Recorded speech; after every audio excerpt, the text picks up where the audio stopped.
Good day everyone, I am Kyle A. Rizal, and in this video I will be talking about summary of total project costs in quantity surveying and the following cost subtopic, which are material and equipment, bond and insurance, overhead, and then profit. Actually, these topics will just be an overview because my group mates will be the one to further explain the following cost type. So let's start. So in quantity surveying, the total project costs refer to the complete estimated amount needed to finish a construction project, from planning up to completion. It is not only limited to the cost of materials and labor, but also includes all indirect and additional expenses such as equipment usage, taxes, bonds, insurance, overhead, and contractor profit. So these topics will be the one that we will be discussing further in this video.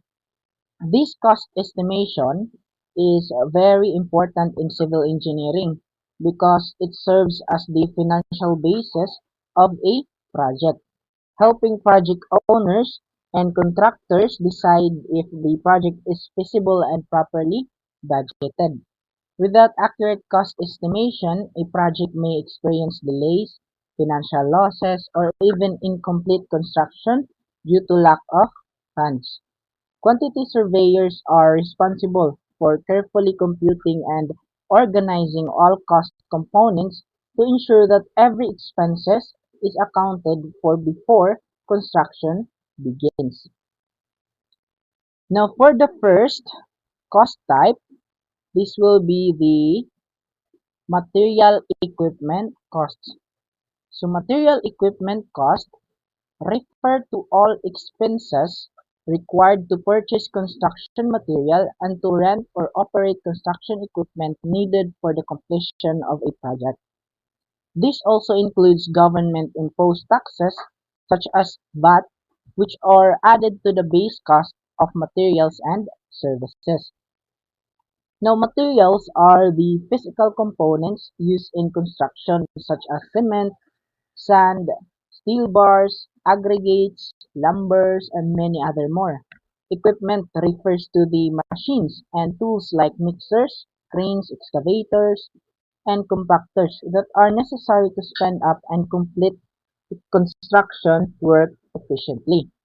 In quantity surveying, this is considered the largest portion of direct cost because it directly affects the quality, strength, and durability of the structure. Taxes such as VAT must always be included since they significantly increase the actual amount paid by the contractor. Now, we have an example here. For example, for a residential building, the sub-costs for the cement, steel bars, sand and gravel, equipment rental are the one that is shown on the screen. So for the cement is 80,000 pesos.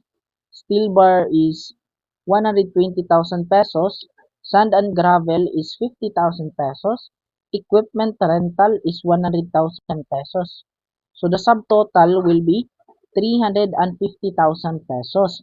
Now the VAT here in the Philippines is 12%. So we will get the 12% of the subtotal, which is 42,000 pesos. So the final or the total material and equipment cost will be 392,000 pesos. Now the next one or the next type of cost that a company or a contractor will be focusing on is the bond cost. Bond costs are financial guarantees required by project owners to ensure that the contractor will complete the project according to the contract terms. Insurance costs are payment made to protect the project, workers, equipment, and third parties from potential risks such as accident, damages, or legal claims. Now, bonds act as a form of security for the project owner. If the contractor fails to finish the project or violates the contract, the bond can be used to cover losses. So common types of bonds includes performance bonds and bid bonds. So these types of bonds will be further discussed by my group mates. Now insurance. For the insurance part, this protect against unpredictable events such as workplace accidents, fire, natural disasters, or equipment damages. This ensures that both of the contractor and the client are financially protected from from unexpected risk during construction. Now, in quantity surveying, these costs are important because they reduce financial uncertainty and ensure compliance with legal and contractual requirements. Now, we have here an example for the said subtopic for the bond and insurance cost. Now, for example, we have a 500,000 pesos construction project and the agreed performance band is 2%, so we get the 2% for the 500,000 pesos. The answer will be 10,000 pesos. For the labor insurance is 5,000 pesos, so this is agreed by the client and the contractor. And for the equipment insurance is 3,000 pesos. So the total bond and insurance cost will be 18,000 pesos. So as simple as that. But actually dili gini nga ni ka-simple kay need nato og BOM and BOQ for the total cost sa ato ang materialis and sa labor. Usa ta makakuha aning sa performance bond, labor insurance, equipment insurance. The next one will be the overhead cost. So overhead costs are direct expenses that are necessary for managing and supporting the construction project but are not directly involved in physical construction activities. Now these costs include expenses that keep the project running smoothly, such as salaries of engineers and supervisors, office and site administrations, utilities, communications, or even transportation. So, unlike direct costs, overhead costs do not become part of the physical structure, but they are essential for coordination, supervision, and daily operation. Without overhead, a project cannot be properly managed or executed efficiently. In quantity surveying, overhead is usually calculated as a percentage or direct cost or based on the project duration and complexity. Now we have an example here. For example, for a 3-month project, the salary for the site engineer is 30,000 pesos per month. Then times 3 because this is a per month basis, we now have a 90,000 pesos salary. For utilities, for the electricity or water, this is 50,000 pesos. Transportation and fuel is 20,000 pesos. For office and admin expenses is 10,000 pesos.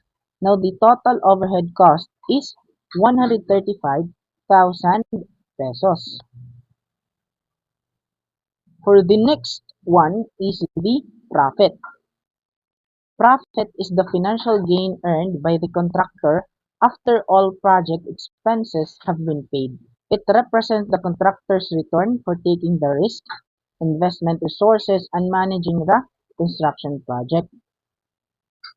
Now, the profit is an essential part of construction costing because it ensures that contractors remain motivated to take on projects. It also reflects the efficiency and competitiveness of the contractor. Profit is usually computed as percentage of the total project cost. Like for example, the common practice is 40% of the material cost, so something like that. Now, it varies depending on the project size, risk level, and market conditions. Higher risk projects typically require higher profit margins. Now, we have here a simple example. If the total cost before profit is 600,000 pesos and the profit margin is 10%, we get the 10% of the 600,000 pesos. So we will now get 60,000 pesos. So the total profit will be the 60,000 pesos that we've solved. So that will be the end of presentation. Thank you for watching and goodbye.